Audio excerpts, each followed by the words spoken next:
Olá, sejam todos muito bem-vindos à Semana Pedagógica Moonshot 2022. Convido você para que nesses dias 25, 26 e 27 vocês possam se conectar conosco para se instrumentalizar e aprender mais ferramentas para impulsionar uma aprendizagem mais significativa e colaborativa. Vem comigo? Ok. Você deve estar se questionando, mas o que é lettering na educação? Eu explanarei. Porém, ponderarei sobre dois aspectos elementares para vocês compreenderem a importância do lettering na educação. De acordo com a neurociência, o cérebro ele tem uma dinâmica própria de funcionamento para a promoção da aprendizagem. Aprendizagem essa que acontece desde o período intrauterino por meio de estímulos processados através dos sentidos. Quando esse estímulo acontece e é provocada uma repetição, essas conexões cerebrais acontecem, fazendo com que novas janelas de aprendizagem sejam ativadas e também implementada a memória. Nada menos importante, é necessário que esse cérebro compreenda a aplicabilidade daquele determinado conhecimento. Qual a utilidade de aprender isso? Para que aprender isso? Qual a serventia? Além disso, é elementar que este aprendiz e o seu cérebro seja protagonista desse processo de design e de construção da aprendizagem, de estruturação do seu próprio saber. E isso não está desvinculado a uma necessária conexão emocional, ou seja, que o aprendiz, este cérebro, ele tenha prazer pelo processo. De fato, simultaneamente, a influência da emoção, da aprendizagem e da memória, ela contribui para que haja uma conectividade funcional cerebral elementar para a acomodação e a assimilação deste conhecimento. De acordo com o respeitado psicólogo PhD Daniel Goleman, em seu livro Foco, ele afirma que as nossas emoções e motivações criam distorções e desvio em nossa atenção. Ou seja, segundo ele, as nossas emoções podem minar qualquer processo de desenvolvimento cognitivo, de aprendizagem, inclusive sucesso escolar.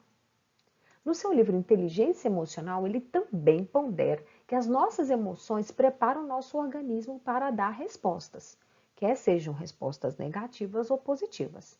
No caso daquelas que são positivas, o nosso cérebro ele é ativado e incrementado para que a gente possa desenvolver com mais energia e automaticamente se apropriar desse conhecimento de uma forma mais plena.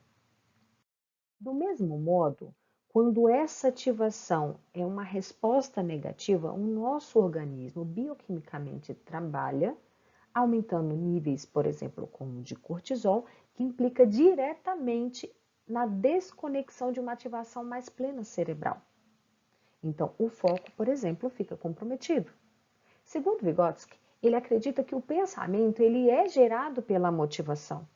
Então, naturalmente, é elementar que os desejos, as necessidades e o interesse, e sobretudo a emoção, seja completamente conectada àquele processo de construção do pensamento. Desta forma, não seria absolutamente nada inconsistente, incoerente compreender que a aprendizagem é um processo de vivência, de prática, de memória, de observação, nos seus diversos espaços de aprendizagem e que geram, através desses estímulos, respostas. De acordo com a pirâmide de aprendizagem de William Granson, que foi adaptada pelo Laboratório Manning, que é responsável por estar desenvolvendo testes, inclusive de desenvolvimento cognitivo, eles perceberam que 75% da forma mais eficiente de aprendizagem está relacionada àquela pessoa que pratica e que faz, que é exatamente o que a escrita nos propõe. Já, de acordo com a pirâmide de aprendizagem de Williams e Schellenberger, eles acreditam que todo o sistema nervoso central ativado e de forma integrada é que impulsiona esse desenvolvimento intelectivo e cognitivo.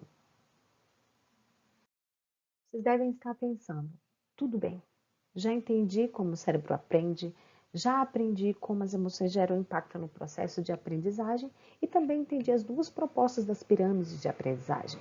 Mas, afinal, O que é lettering?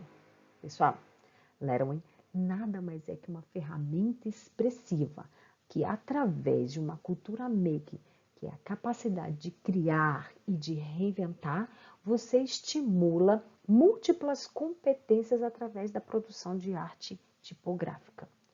Arte essa que pode ser desenvolvida de forma manual ou digital, de forma simples ou complexa, mas que sempre terá como objetivo imprimir, transmitir uma mensagem ou criar algum tipo de solução. Sim, essa habilidade, ela tem um poder exponencial de ativar múltiplas inteligências, como, por exemplo, a inteligência artística, a comunicacional, a emocional, a social e, inclusive, a cognitiva. Em poucas palavras, lettering é a arte de ser livre para criar e crescer sem nem ao menos precisar falar. Comumente, várias pessoas me abordam e alegam: professora, mas eu não sou artista. Professora, mas eu não tenho uma letra bonita. Professora, mas eu tenho uma dificuldade de lidar com o estético. Pois bem, essas ferramentas intelectivas necessárias para a produção de lettering é uma faculdade inerente do ser humano. Todos nós temos uma competência criativa. Todos nós temos a competência imaginativa.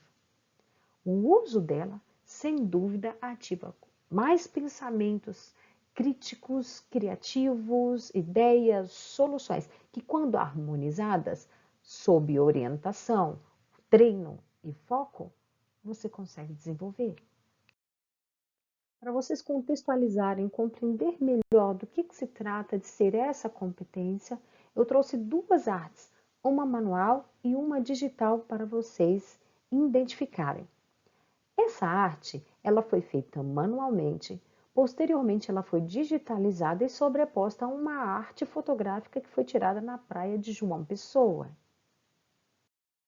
Já essa segunda arte, ela foi produzida utilizando de recursos e programas tecnológicos, entre os quais você pode utilizar celular, tablet ou notebook.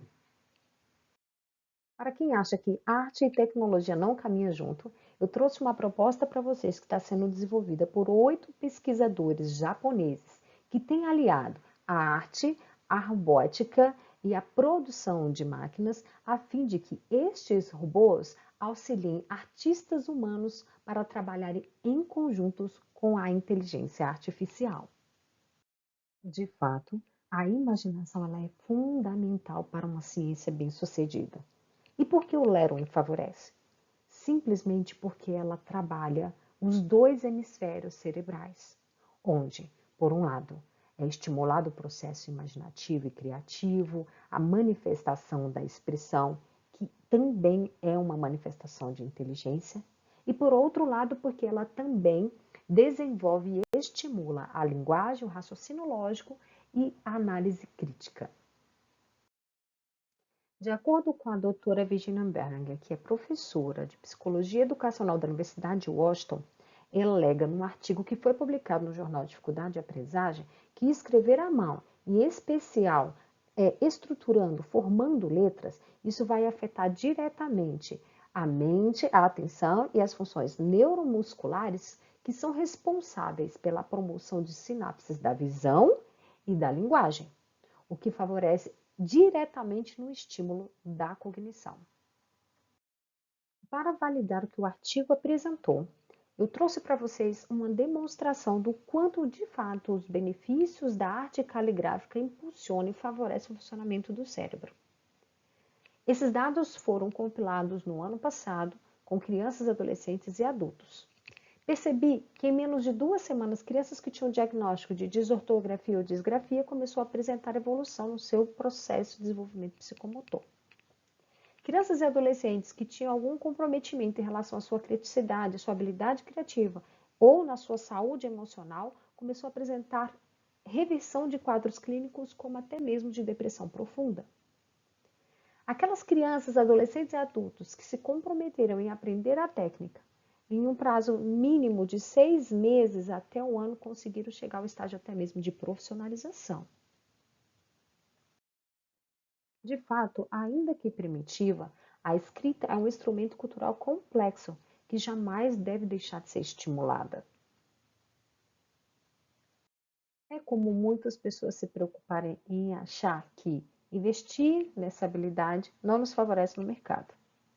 Elenquei algumas profissões antigas, contemporâneas e do futuro em que, se a pessoa estimula esse tipo de competência, ela acaba sendo favorecida com o ingresso no mercado. Para salientar sobre a importância de fomentar projetos dessa natureza no processo educacional, eu trouxe para vocês um trecho do livro do autor PhD, Ken Robson, um exímio educador americano, em que ele diz no seu livro Escola Criativa que existem 8 competências centrais, que ele denomina como os 8 Cs, em que a escola peca em não estimular e não desenvolver, e que, na verdade, elas é que definem o desfecho se um aprendiz será bem-sucedido ou não. São elas: curiosidade, criatividade, que é a capacidade de criar soluções, criticidade, comunicação, inclusive a comunicação escrita, colaboração, compaixão, controle e cidadania. De uma forma muito coerente, inteligente e bem-humorada, Ken Robson sempre foi convidado pelo programa TED Talks para poder falar sobre esse tema educação, onde em algumas das suas palestras ele explanou sobre como que a escola mata a criatividade do aluno e também como a criatividade é agora tão importante quanto o processo de alfabetização. De acordo com ele, ele acredita que a educação, os educadores e a escola, ela é completamente responsável de preparar esse aprendiz para um futuro totalmente incerto. Aprendiz esse que tem muitas competências imaginativas e que são seres altamente, exponencialmente criativos. Cada vez mais fica evidente que criar um ambiente que favoreça o estímulo de inteligências múltiplas e de habilidades do futuro é elementar. De acordo com a nova proposta da BNCC, 7 das 10 competências são contempladas nessa proposta do Leroy na educação. E ela auxilia tanto em despertar essa curiosidade intelectual, como a investigação, a análise crítica, a imaginação, a criatividade e a possibilidade de criar soluções. E o que é melhor, muito expressamente, um desses itens valida a importância de utilizar de diferentes linguagens, inclusive escrita.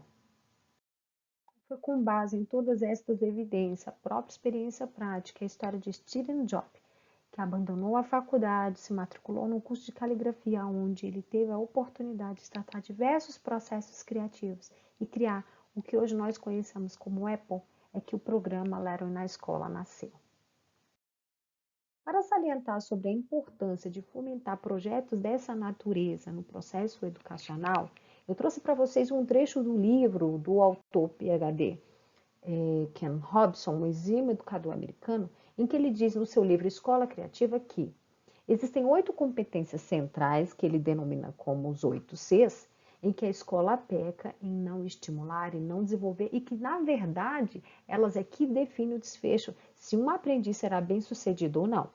São elas: curiosidade, criatividade, que é a capacidade de criar soluções, criticidade, comunicação, inclusive a comunicação escrita, colaboração, compaixão, controle e cidadania. Por fim, eu gostaria de deixar uma reflexão para todos nós que somos agentes do saber, todos nós que somos eternos aprendedores, todos nós que somos responsáveis por ativar ou bloquear diversos aprendizes. Todos os nossos processos fisiológicos estão à disposição para aprender.